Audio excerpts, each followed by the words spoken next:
सहारनपुर गांव में नरेश अपनी पत्नी आशा के साथ रहा करता था। ज्यादा कर्ज होने के कारण गांव का सरपंच उसकी सारी जमीन ले लेता है और घर को भी। अब नरेश के पास कुछ खाने को भी नहीं था। नरेश दिन भर काम की तलाश करता, लेकिन उसको कोई काम नहीं देता। अब बेचारा नरेश पूरा दिन काम की तलाश में इधर उधर भटकता है और रात को पानी पीकर ही उसे सोना पड़ता है। हे भगवान, कौन से पाप की सजा दे रहे हो जो रोज बिना खाए ही हमें सोना पड़ता है। जरूर किसी बुरे कर्मों का ही फल भगवान हमें दे रहे हैं।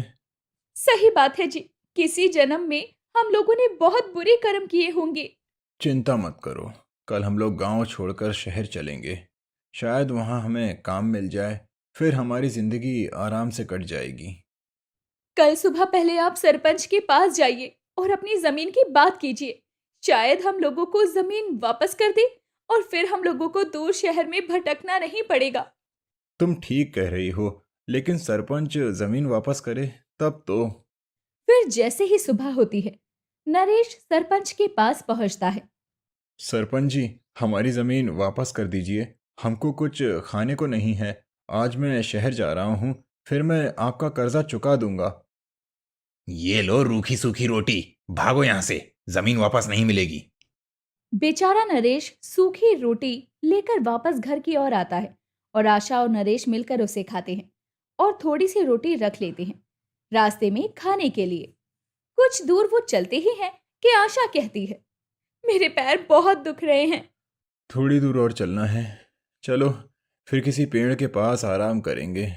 फिर वो कुछ दूर चलते हैं। कितना दूर और चलना पड़ेगा? मुझे चक्कर आ रहे हैं। पैर में चप्पल ना होने के कारण पैरों में छाले पड़ गए हैं। कुछ दूर और चलना है। दोनों कुछ दूर चलते हैं।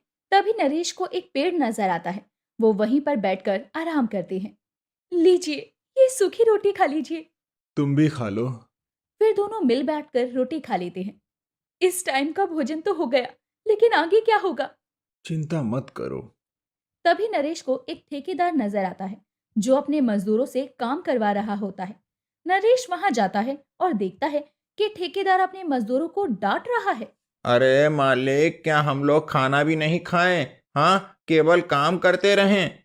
तुम सबको काम करना है तो करो, वरना चले जाओ। हम दूसरे मजदूर ढूंढ लेंगे। मालिक, हम लोग आपके यहाँ काम नहीं करेंगे। जहाँ इज्जत नहीं वहाँ हम नहीं। ये सब सुनकर नरेश सोचता है कि अच्छा मौका है, फायदा उठा लेता हूँ। इतना सोचकर नरेश ठेकेदार के पास जाता है। मालिक, आप मुझे काम पर रख लीजिए। बस एक छोटा सा घर दे दीजिए और खाने पीने को दे दीजिए।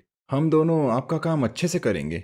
ठेकेदार सोचता है कि लग रहा है ये बंदा नया है, इसको रखना पड़ेगा।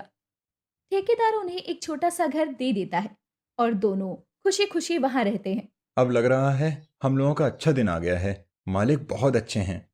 आशा और नरेश दोनों मिलकर ठेकेदार के घर को एक महीने में खूब अच्छे से बना देते हैं। सुनिए जी, अब हम लोगों ने घर तो पूरा बना दिया है। अब चला जाए अपनी मजदूरी मांगने। फिर दोनों चल देते हैं और ठेकेदार के घर पहुंचते हैं। मालिक, हम लोगों ने आपका घर पूरा बना दिया है। अब आप हमें हमारी मजदूरी दे दीजिए। कैसी मजदूरी? हम तो पैसे की बात नहीं किए थे। मालिक, मेहरबानी कीजिए, हम लोगों की मजदूरी हमें दे दीजिए।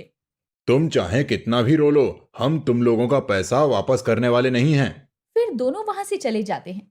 कुछ दूर चलते हैं कि तभी उन लोगों को दो जंगली सुअर नजर आते हैं जो कि एक चील के बच्चे को परेशान कर रहे थे। हमें इसकी जान बचानी चाहिए। हाँ, तुम सही बोल रही हो। पुण्य करने से अच्छा फल मिलता है। फिर नरेश उन सुअरों को भगा देता है। तभी चील आती है। धन्यवाद, आप दोनों ने मेरे बच्चे को बचाया। बोलिए, मैं आप लोगों की क्या मदद कर सकती हूँ? तुम बोलती भी हो क्या? हाँ भैया, मैं एक मायावी चील हूँ। आंधी तूफान आने के कारण मेरा घोंसला टूट गया है। बताइए, मैं क्या मदद करूँ? हम लोगों के पास रहने के लिए घर नहीं है। मैं अभी आप लोगों के लिए एक बहुत ही अच्छा घर बना देती हूँ। चील थोड़ी ही देर में एक बहुत अच्छा घर बना देती है और आशीर्वाद देती है कि गांव के सारे लोग आपसे काम करवाएं।